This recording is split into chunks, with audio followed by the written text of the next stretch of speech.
المصطفى بلغ مقاصدنا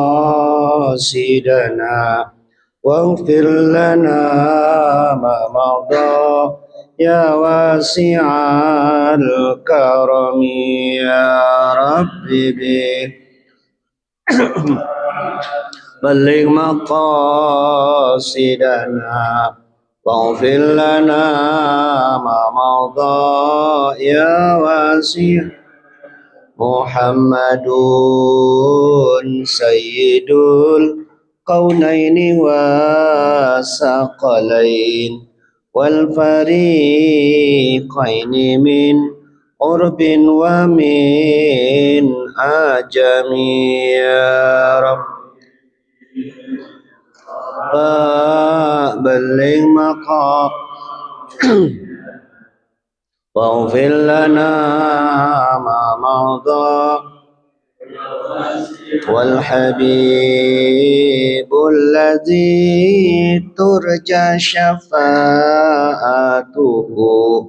لكل هول من الأهوال مقتحم يا بلغ مقاصدنا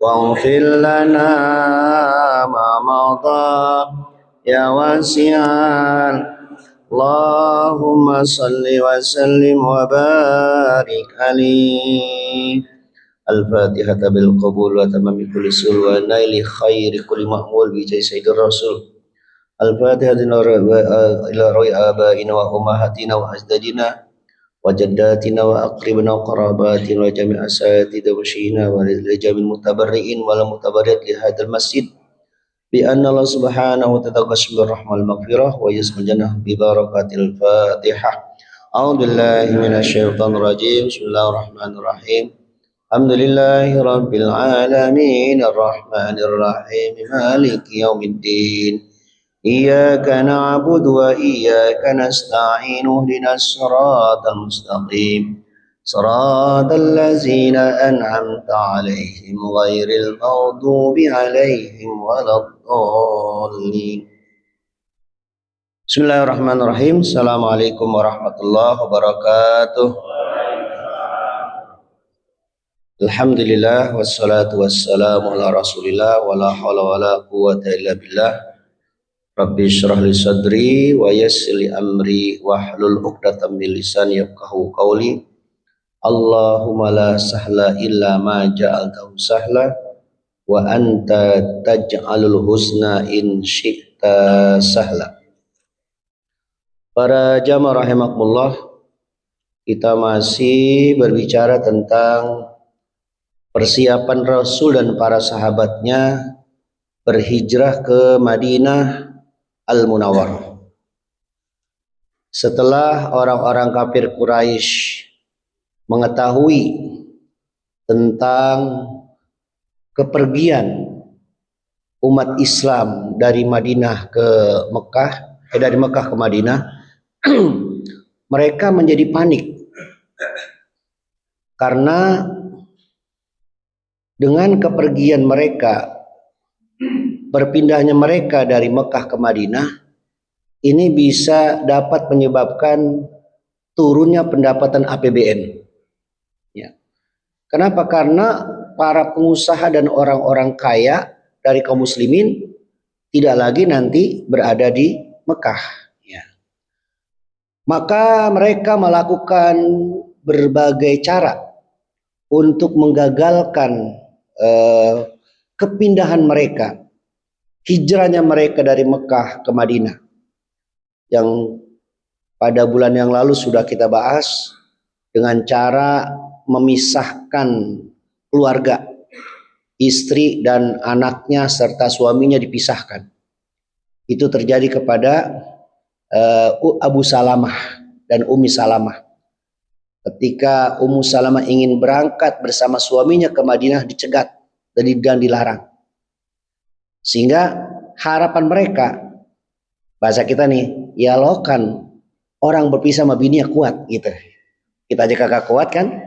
Ini kan pindah selama-lamanya kan, ya lo kan kuat. Ternyata Abu Salamah tetap berangkat ke Madinah. Nah, tinggal Ummu Salamah, dia sebagai istri kan. Bahasa kita mango-mango gitu. Lagi sore nunggu matahari, pokoknya sering sering melamun, ya melamun.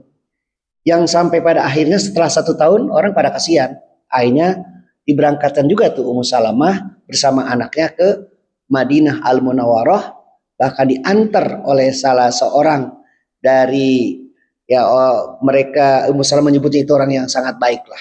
Tuh suami kamu di sana, paranin aja di sana. Berangkat Ummu Salamah sampai. Ada lagi dengan cara merampas aset. Ya, merampas aset. Siapa itu? Suhaib Ar-Rumi. Suhaib kan orang Romawi. Dia dulu datang ke Mekah miskin. Tiba-tiba investasinya bagus. Dia jadi kaya raya. Begitu dia kaya raya, dia masuk Islam dan ingin hijrah ke Madinah. Dicegat sama orang kafir Quraisy. Bahasa kita enak baik loh kata dia.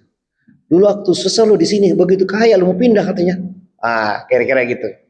Akhirnya apa? Kalau lu mau berangkat juga ke Madinah, maka serahkan hartamu semuanya kepada kami. Diserahin tuh.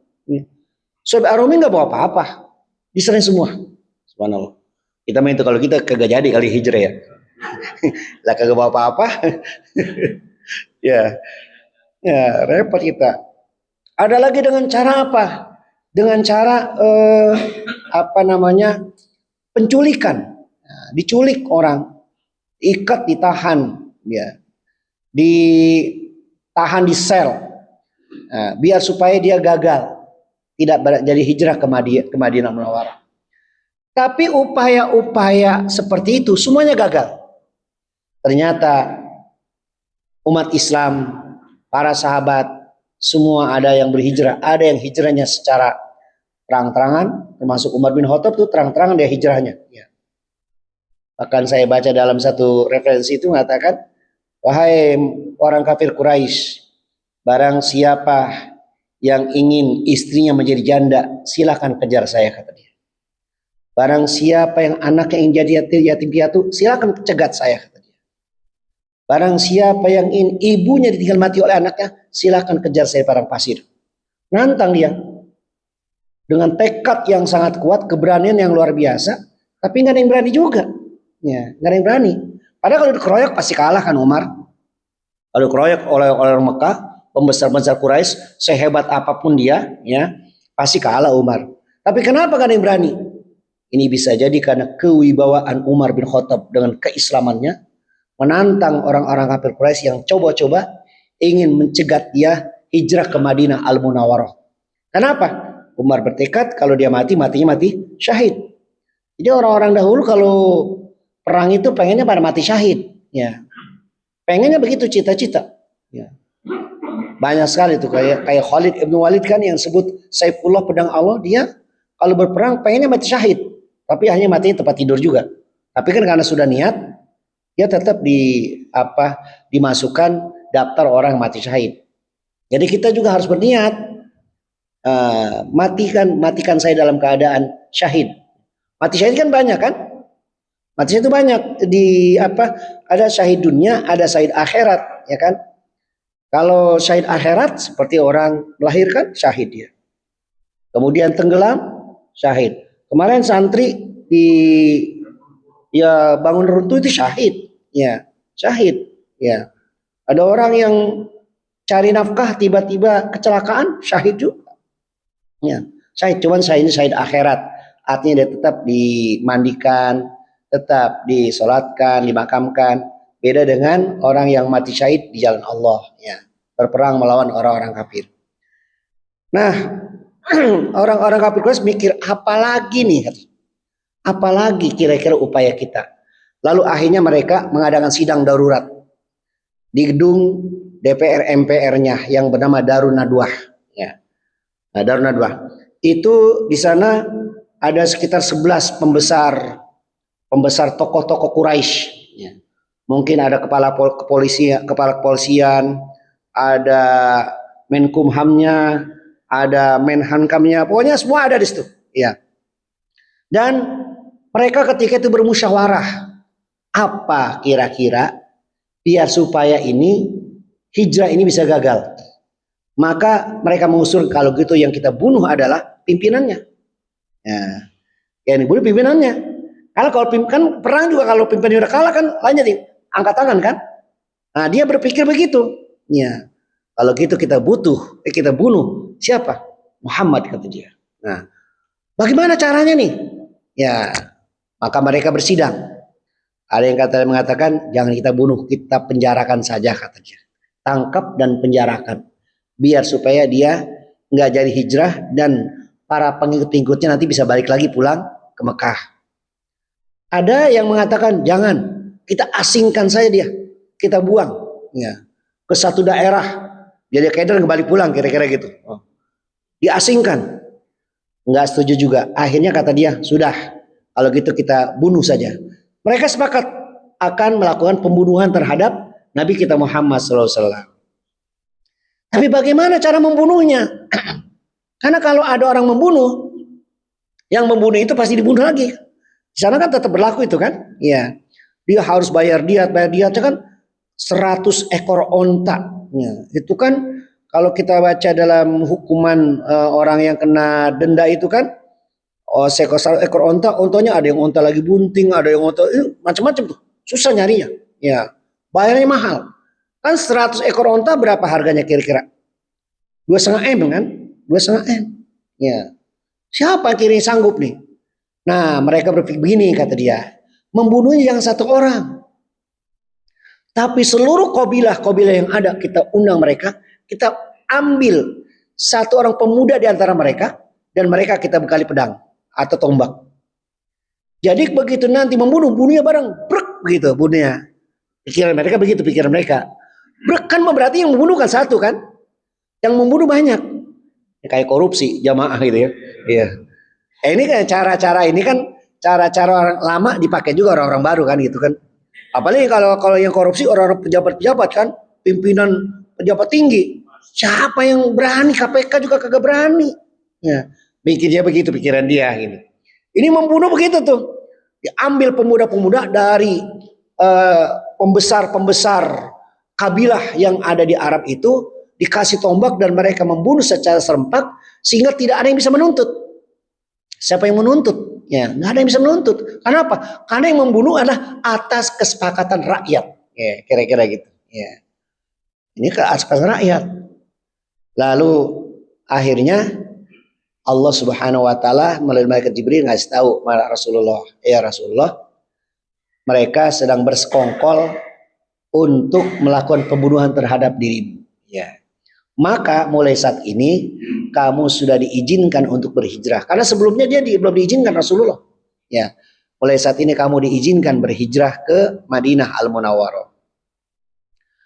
Lalu akhirnya setelah diizinkan harus melakukan strategi juga yang diajar oleh Rasul begitu. Jadi Rasul itu politikus, ya, mengajarkan bagaimana bersiasat. Ya. Apa yang dilakukan? Yang dilakukan oleh Rasul adalah datang ke rumah Abu Bakar. Datangnya kapan? Datangnya ketika orang-orang lagi pada tidur. Kapan itu? Bukan malam, siang. Jadi kebiasaan orang Arab itu namanya ada qailulah, tidur siang. Jadi kalau ada orang berkeluyuran jam siang itu aneh. Pasti aneh. Nah, kita juga biasa tidur siang. Tidur siang itu sunnah, ya. Karena itu kebiasaan orang-orang Arab juga tidur siang tuh. Tapi tidurnya gak lama-lama. Kalau kita kan tidur siang sampai kelamaan kan. Bisa-bisa kadang-kadang bisa lewat waktu sholat kalau gitu. Kalau dia cuma sebentar tidur siang. Ya. Jadi begitu Rasulullah datang ke rumah Abu Bakar, di sana ada Siti Aisyah, ya. Ada Asma binti Abu Bakar. Mereka menduga, wah ini pasti ada berita penting. Ya. Kalau bahasa kita tumbenan, bahasa gitu. Kok tiba-tiba dalam kondisi seperti ini kok Rasul datang? Berarti ini ada berita penting yang Rasul ingin sampaikan kepada Abu Bakar. Lalu akhirnya Rasul menyampaikan bahwa sekarang ini saya sudah diizinkan oleh Allah untuk berhijrah. Terus kata Abu Bakar, ya Rasulullah, apakah saya ikut serta? Ya, kamu ikut serta. Ya.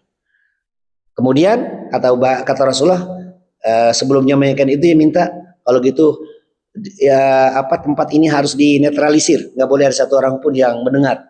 Karena ini rahasia kan, rahasia. Tapi kata Abu Bakar, ya Rasul, ini keluarga kita semua. Ini Aisyah istri kamu, ada Asma keluarga, nggak ada orang lain. Baru disampaikan ketika itu. Lalu Abu Bakar menyiapkan 2 kendaraan, satu buat Rasulullah, satu buat dia. Memang dia sudah siapkan jauh-jauh hari kalau itu terjadi. Lalu kemudian Rasulullah meminta kepada Ali bin Abi Thalib untuk tidur di tempat tidur dia. Dan orang Arab itu nggak sembarang membunuh. Dia harus memastikan benar bahwasanya orang yang dibunuh itu tepat sasaran. Dia nggak tepat sasaran. Karena kalau nggak tepat sasaran bahaya. Harus dipastikan dulu kalau membunuh ini dia emang jelas yang dibunuh. Ya. Maka ketika itu Rasulullah memerintahkan kepada Ali bin Abi Thalib untuk tidur di tempat tidur Rasulullah, kemudian menggunakan selimut Rasulullah. Ya. Kan fisiknya badannya seperti sama, wah ditungguin tuh. Nah, ditungguin rumah Rasulullah. Udah sore ditungguin. Dia akan nanti masuk pagi hari menjelang subuh. Baru akan dieksekusi itu. Ternyata ketika itu Rasul sudah keluar. Ini ayat yang terkait dengan upaya tipu daya mereka di dalam surat Al-Anfal. Allah berfirman, A'udzubillahi minasyaitonirrajim. Bismillahirrahmanirrahim. Wa id yamkuru bikal ladzina kafaru liyusbituka aw yaqtuluka aw yukhrijuka wa yamkurun wa yamkurullah wallahu khairul makirin. Dan ingatlah ya, ketika orang-orang kafir itu, orang Quraisy maksudnya, memikirkan tipu daya terhadapmu ya Rasulullah ya. Yang pertama adalah liyusbituka, untuk menangkap engkau. Tangkap, dipenjarakan. Au yaktuluk, atau mereka membunuh engkau. Au yukhrijuk, atau mereka mengusir, mengasingkan engkau. Wayam kurun, dan mereka melakukan tipu daya. Wayam kurullah, tapi Allah adalah zat yang maha mampu untuk menggagalkan segala tipu daya mereka. Wallahu khairul makirin, dan Allah sebaik-baik yang menggagalkan segala tipu daya manusia. Maka akhirnya ketika itu Rasulullah sudah dikepung oleh pemuda-pemuda, perwakilan dari kabilah-kabilah yang memang sudah disiapkan ya. Lalu kemudian mereka sudah masing-masing pegang tombak, dan mereka nanti akan mengeksekusi pagi hari ketika orang lagi tidur nyenyak ya. Tapi ternyata Rasulullah keluar dari pintu itu. Nah, mereka semua ternyata dibuat ngantuk oleh Allah, tidur semua.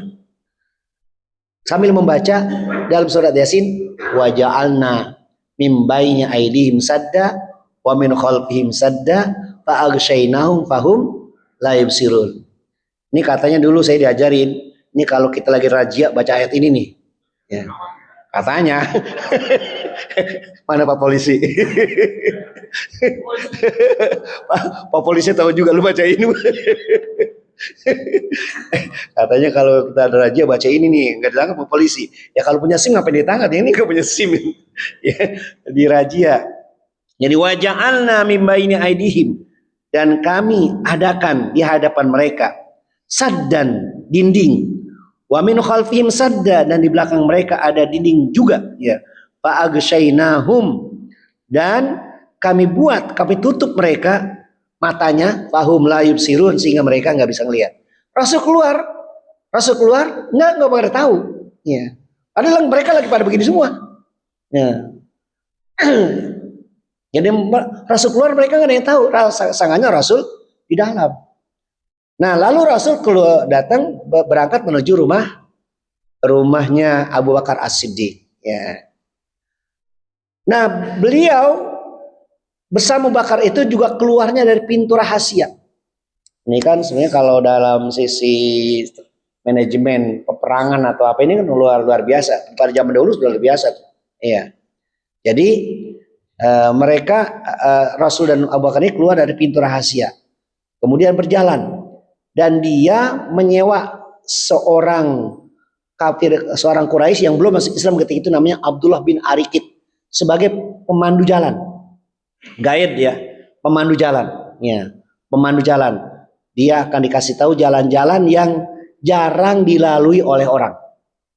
Nah, Abdullah bin Arikid. Lalu begitu pagi hari, begitu di pagi hari, begitu mereka masuk ke dalam rumah Rasulullah ingin melakukan eksekusi, begitu diangkat selimutnya ternyata bukan Rasulullah. Ali bin Abi Thalib. Wah, mereka terkaget semua, tercengang. Lalu mereka panik. Lalu Rasulullah berjalan.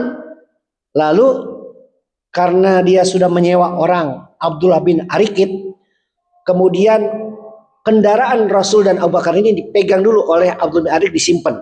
Ya. Dan Rasulullah dan Abu Bakar ini ditempatkan di Gua Sur. Di Gua Sur. Ya, kalau kita pergi umrah atau haji itu boleh itu ya. Di Gua Sur ya.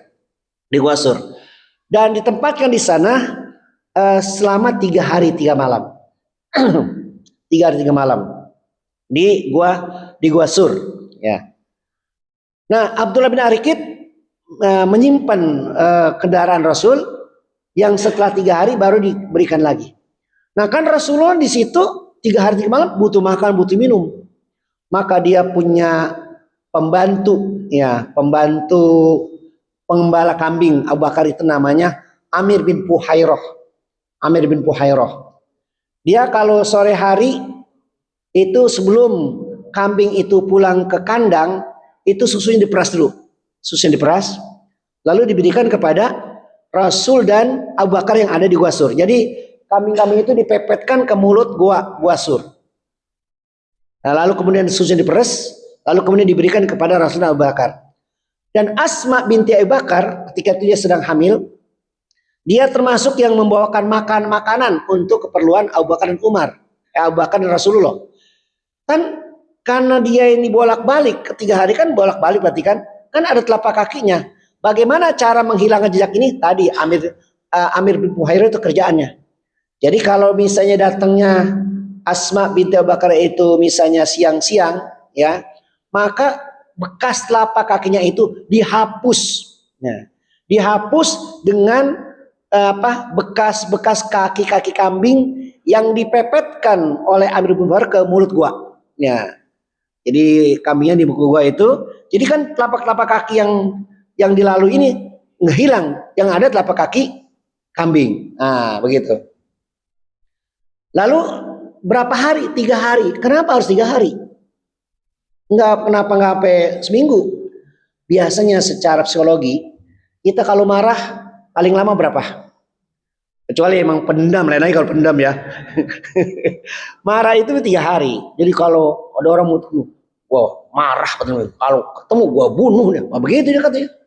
Kalau orang itu gua bacok loh. Baru 1 hari. Tapi kalau 2 hari omongannya udah berkurang.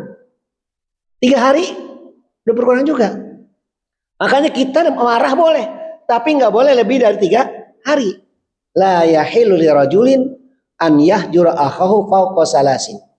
Tidak boleh seorang muslim itu nggak mau berbicara sama saudaranya lebih dari 3 hari. Jadi kalau kita marah 3 hari aja dah. Itu kadang-kadang sampai kelamaan tuh nggak marahnya. Padahal kalau Rasul kan menganjurkan kepada sahabat yang namanya Uqbah bin Amir, ya Uqbah bin Amir, sil man qata'aka. Sambung orang yang memutus silaturahim kepada engkau. Ini kan kita kadang-kadang kalau sama orang nggak suka, lagi sholat aja, atau lagi maulid, atau lagi acara ngeliat siapa? Kunyuk ada di sana, begitu. Ogah duduk sama, begitu dia. Ya orang kalau marah kan apa yang disebut kan? Kunyuk itu, gua mau najis, gua duduk sama dia, gitu. Padahal Islam nganjurin, Rasul nganjurin kalau kita diputus hubungan oleh saudara kita malah deketin gurunya kan begitu. Yang diajar Rasul begitu. Ini mah kita kalau diputus oleh saudara kita silaturahim malah makin jauh, malah makin nggak mau deket. Padahal salah itu. Kenapa? Karena yang namanya nyambung silaturahim itu kalau terputus. Kalau nggak putus mah nggak perlu disambung. Ya. Silaturahim, memang putus. Ya. Kalau nggak putus mah nggak perlu disambung silaturahim kan? Ya. Makanya berziarah itu kalau kita ke rumah saudara kita ngapain? Mau ziarah aja. Ya. Silaturahim itu kan maknanya menyambung tali silaturahim. Nah, kalau putus baru sambung. Nah, ini yang kadang-kala begitu diputus hubungan silaturahimnya bukan malah mendekat, tapi makin jauh. Salah kita. Ya. Terus kata Rasulullah, timan haromaka. Beri dia, kasih dia, walaupun dia nggak memberi kepada kamu. Karena ada orang pelit. Kita kalau punya sesuatu sering berbagi dia. Begitu dia punya sesuatu kita nggak dibagi. Nah, Rasul ngajarin nggak apa-apa. Kalau kita niat bagi, jangan berharap orang itu bagi kita. Kalau kita berharap kita membagi sesuatu kepada orang, bantu sesuatu pada orang, harapannya kali-kali aja nanti. Kalau saya butuh, saya akan dibantu sama dia. Kecewa nanti. Ternyata begitu kita udah bantu, dia mah begitu dia sukses, nggak ingat sama kita. Wah nyesel, hilang pahala kita. Jadi kalau udah bantu, bantu aja, jangan pakai pikirin kali-kali aja gitu. Ada harapan. Sama sebenarnya sama anak juga sama. Kita nih punya anak banyak nih. Kita didik semua sampai sukses semua. Dia pikir begini, nanti kalau saya sudah tua, insya Allah anak-anak saya yang akan menjamin saya. Belum tentu. Bisa jadi anak kita laki-laki milih istrinya salah. Ya, memang laki-laki takutnya sama siapa? Takutnya sama siapa laki? Sama bini kan? Anak kita jadi takut sama bininya karena salah pilih istri.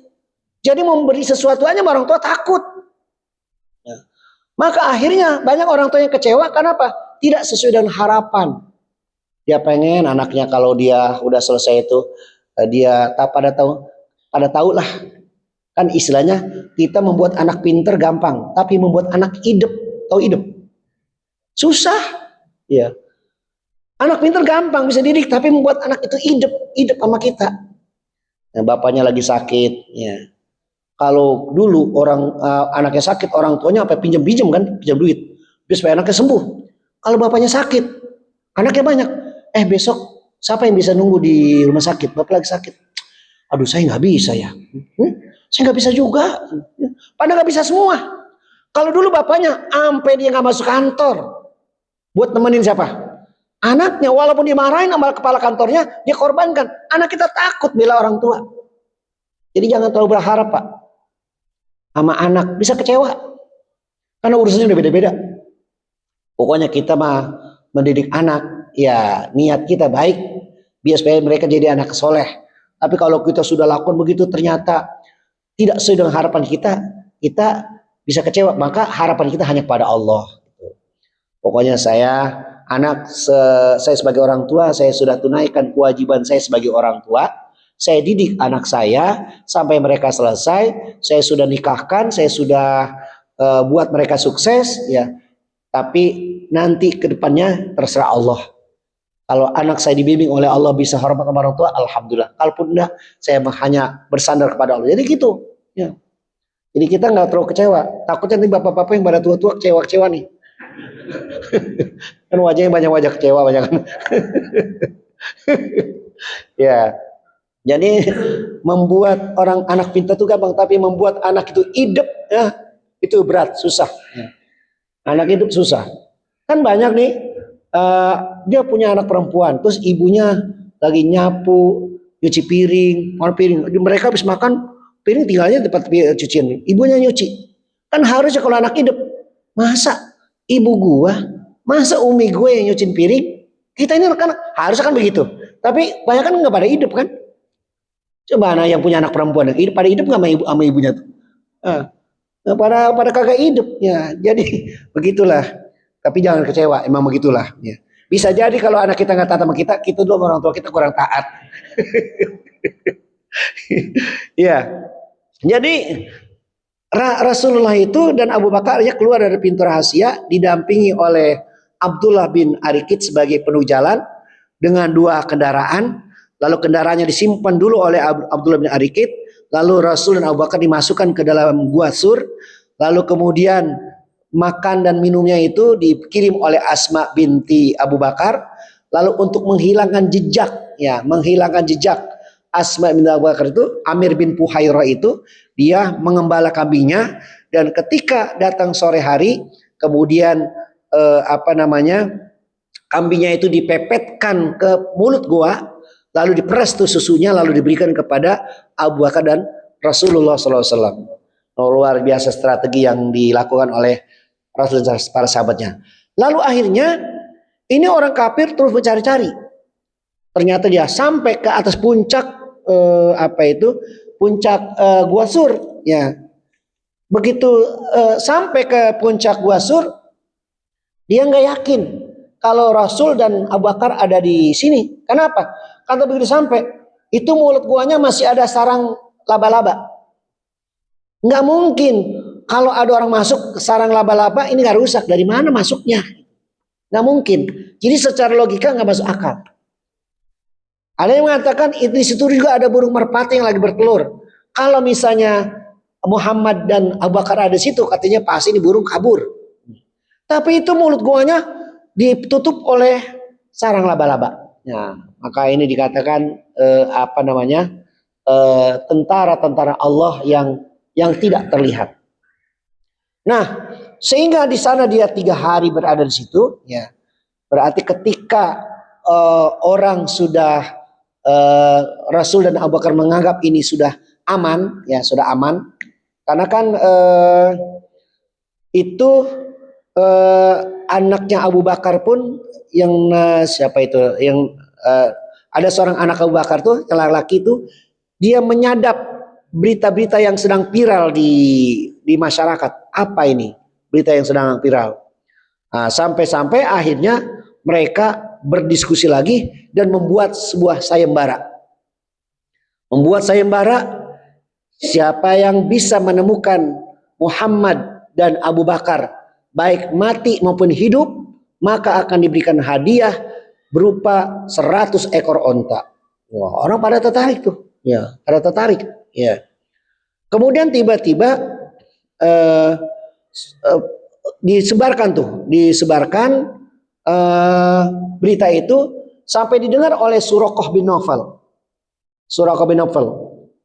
Nah, kemudian Suraqah bin Nawfal itu mendengar berita itu, lalu ada yang mengatakan, ya, saya melihat tadi ada 2 orang, saya duga itu adalah Abu Bakar dan sahabatnya. Suraqah bin Nawfal dengar, nggak mungkin, itu bukan dia, saya juga bisa dari sana tadi, kira-kira begitu. Apa tujuannya? Karena Suraqah bin Nawfal sendiri yang ingin mengejar. Ya. Lumayan 100 ekor onta kan 2,5 miliar kan, 2,5 miliar. Bagi dia enteng nih. Nah, lalu akhirnya setelah orang itu yakin itu bukan Muhammad dan sahabatnya, kata dia, Suraqah langsung pulang, menyiapkan kuda dan langsung berangkat membawa tombak. Membawa tombak dia. Lalu akhirnya ketika dia sudah mengejar dengan waktu yang sangat cepat, dia berjumpa dengan Rasul dan Abu Bakar. Tetapi begitu kudanya sudah mendekat kepada Rasul dan Abu Bakar, ternyata kudanya terpelanting jatuh dan dia jatuh. Ya. Dan dia jatuh. Lalu kemudian dia terkejut, kok bisa jatuh, kata dia. Kok kuda tersungkur? Dia ambil anak panah. Nah, kayak kita dulu zaman waktu anak kecil ada suaranya, tekek kaya, tekek miskin, tekek kaya. Begitu tekek miskin, ya miskin. Ini Suraqah bin Nawfal itu pakai anak panah. Celaka enggak celaka. Ternyata yang dia dapatkan itu yang enggak baik, celaka. Kata gua enggak percaya dia. Seperti tekek tadi, dia enggak percaya dia. Enggak percaya, dia kejar lagi tuh. Ya, dia kejar. Begitu dikejar lagi, ternyata jatuh lagi dia. Penasaran lagi. Begitu lagi dia. Ya, dia itu lagi. Ya. Kita kan bisa tekek, bisa apa ya kan. Kalau kita kan pergi enggak, itu kan suka menghitung gitu kan. Pergi enggak. Akhirnya ternyata bagiannya sama tuh, begitu juga. Nasibnya apa? Kurang bagus. Tapi dia nggak percaya. Yang pada akhirnya dia kejar lagi, ternyata terpelanting lagi. Begitu terpelanting lagi, baru dia nyadar. Ya, baru dia nyadar. Dan ketika itu mau diberikan hadiah yang banyak oleh Abu Bakar dan Rasulullah SAW, Suraqah ini ingin membalas, memberikan sesuatu yang berharga kepada Rasul Abu Bakar, Tapi Rasul Abu Bakar menolak.